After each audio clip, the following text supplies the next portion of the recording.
रामदीप प्रताप सिंह जी। राधे राधे। महाराज जी राधे राधे। महाराज जी आपके चरणों में कोटि कोटि प्रणाम। महाराज जी मैं चंडीगढ़ हाई कोर्ट में वकालत कर रहा हूँ। वाहेगुरु की कृपा से बहुत कृपा है मेरे पे। महाराज जी मेरी एक ही आपसे प्रार्थना है कि समाज में भाईचारा बना रहे और झगड़ा ना हो, एक दूसरे का सत्कार करें सब लोग। हाँ, आपकी भावना जो आप भावना कर रहे हैं वही हम इनको समझा रहे थे। पर ये तभी हो सकता है जब थोड़ा सा सत्संग हो, क्योंकि सत्संग के बिना विवेक नहीं होता और विवेक के बिना ऐसी भावना नहीं हो सकती।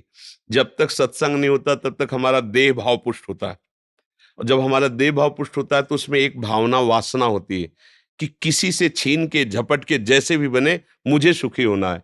इसमें भाईचारा नहीं हो सकता है, इसमें सदा ही दुख और हिंसात्मक वृत्तियां रहती हैं। अगर सत्संग सुना जाए, वाणी जी गुरुवाणी को सुना जाए, शास्त्रों का स्वाध्याय किया जाए, तो ये जो आपके अंदर भावना है ना, ये गुरुवाणी की कृपा से है।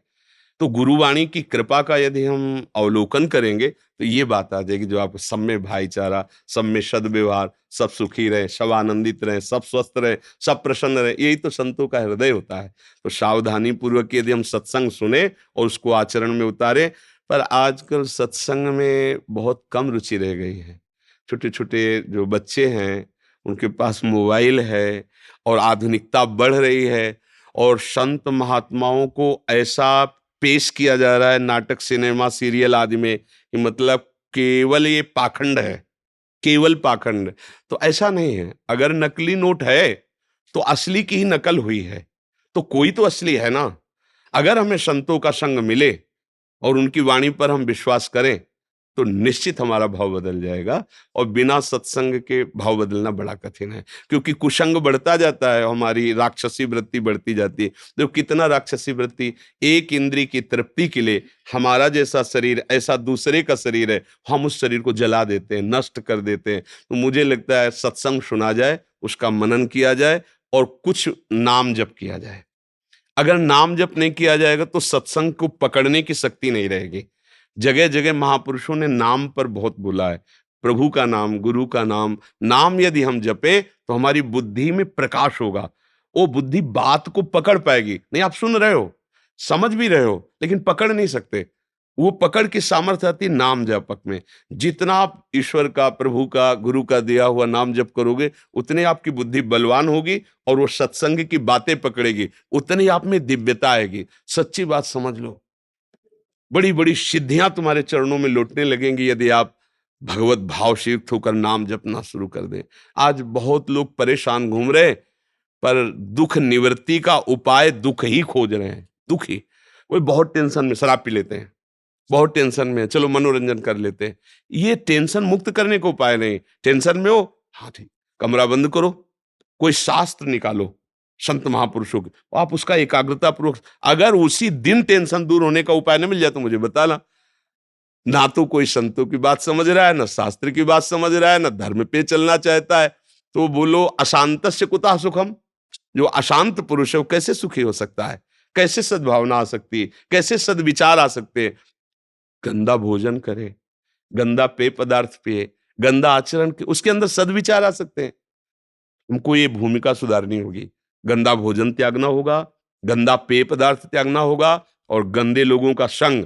तो जब सद्विचार आएंगे तब फिर उनका भी हम मंगल कर सकते हैं जो गंदी भावना से, उनके द्वारा किया हुआ प्रहार भी सहकर हम उनका मंगल कर सकते हैं। यही तो संतों का स्वरूप है जी।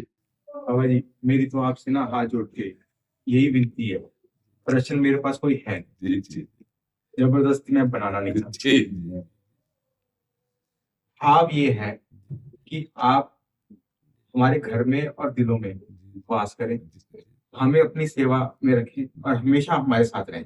गलतियां ऐसा नहीं है हमसे होंगी, एक दिन में नहीं सुधरेंगे। आपका हाथ हमारे सिर पे बना रहे। सर, जब बाबा जी, जब सुदामा जी कृष्ण जी के पास रहने गए तो वाणी में लिखा है दूरों देख दंडौत कर।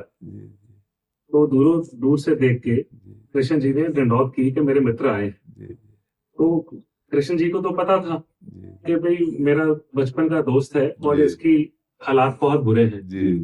तो जब कृष्ण जी उनके कक्ष में रात को गए, उनके जाने का समय आ गया, 2-3 दिन रहे, उनके पास रहे, जो गुरबानी बताती है। उनके पास गए तो कृष्ण जी ने उनसे पूछा आपको क्या चाहिए। जी तो सुदामा जी भी बहुत 64 विधियां उनके पास भी थी। जी वो कहते हैं मैं आपके साथ रहा हूँ, जी मैं आपकी बातों में आने वाला नहीं। हाँ, क्या चाहिए इस पर अगर लगा।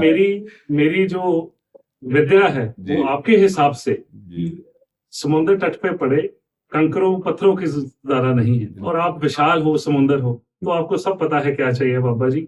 बड़ी मेहर है, बड़ी मेहर, बड़ी मेहर है। बहुत बहुत धन्यवाद। बहुत बहुत धन्यवाद। हमें तो ये आश्चर्य हो रहा है कि आप संसार के कार्यों में रत होते, ऐसी सद्भावना से युक्त है, इतने ग्रेजुएट पदों पे होते हुए भी आपको अभिमान नहीं है। ये बहुत गुरु कृपा है, ये बहुत कृपा है, संतों की हमारे कृपा। बाबा जी थे जी दिल्ली में। जी दिल्ली में गोबिंद सदन गुरुद्वारा है, तो गोबिंद सदन गुरुद्वारा है, बाबा विरसा सिंह थे। 2002 में मैं उनसे जुड़ा था, 2007 में उन्होंने शरीर छोड़ दिया था। जी वो गुरुद्वारा भी ऐसा है, बाबा जी ने कृष्ण जी का भी दिन मनाया जाता है, राम जी का दिन भी मनाया जाता है, हवन भी होता है जी। बाबा श्री चंद जी का। जी वहां पे हर तरह का स्थान बना है, और हमें यही ज्ञान मिला है कि हमने हर धर्म की इज्जत करनी है बिल्कुल। और सत्कार करना है। बिल्कुल। आपको मैं फॉलो करता हूँ, जी। और मैं पहली बार वृंदावन आया हूँ और मेरे मन में था मिलना है। बहुत बहुत बहुत कृपा है धन्यवाद, बाबा जी। बहुत बहुत शुक्रिया, प्रणाम, कोटि कोटि नमन। कोटि कोटि कोटि कोटि नमन।